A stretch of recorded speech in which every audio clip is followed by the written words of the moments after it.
রাজধানীর শেরেবাংলা নগরে ১৯৩৮ সালে প্রতিষ্ঠিত হয় দি বেঙ্গল এগ্রিকালচার ইনস্টিটিউট। পরে সেটি শেরেবাংলা কৃষি বিশ্ববিদ্যালয় হিসেবে যাত্রা শুরু করে ২০০১ সালে।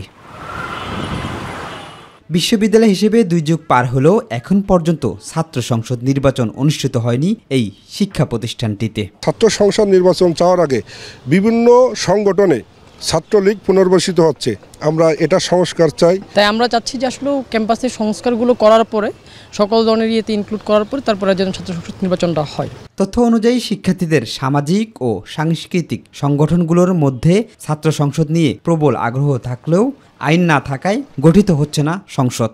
ছাত্র সংসদ নির্বাচন হয়, সেক্ষেত্রে যদি ক্যাম্পাসে ছাত্র সংসদ থাকে তখন দেখা যাবে যে এরকম একক আধিপত্য বিস্তারটা আর হওয়ার সম্ভাবনা কমে যাবে অনেকটা। সাধারণ শিক্ষার্থী তাদের মতামত প্রকাশ করবে এবং তারা তাদের নেতৃত্ব বাছাই করবে, এটা আমাদের চাওয়া।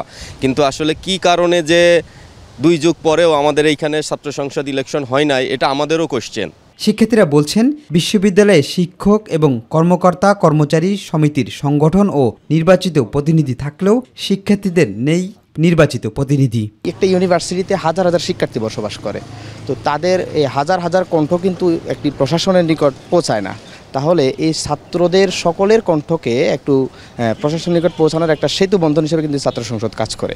তবে ছাত্র সংসদ আইন না থাকলেও ক্যাম্পাসে ছাত্র রাজনীতি নিষিদ্ধ নয়। আমরা চাই আমাদের কোনো ত্রাসের আর রাজনীতি না আসুক এবং ছাত্র সংসদ অনতিবিলম্বে আমাদের ক্যাম্পাসে চালু হোক। আমরা মনে করি যত দ্রুত সম্ভব আসলে ছাত্র সংসদের কোনো বিকল্প নেই। বিষয়টি নিয়ে ইতিবাচক পদক্ষেপ নেওয়ার কথা জানিয়েছে প্রক্টর। বর্তমানে যে প্রশাসন তারা ছাত্র সংসদের বিষয়ে যথেষ্ট আন্তরিক, কমিটি করে দিচ্ছে।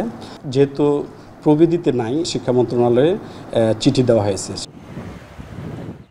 আইন না থাকায় গত ২৪ বছর ধরে শেরেবাংলা কৃষি বিশ্ববিদ্যালয় ছাত্র সংসদ নির্বাচন হয়ে ওঠেনি।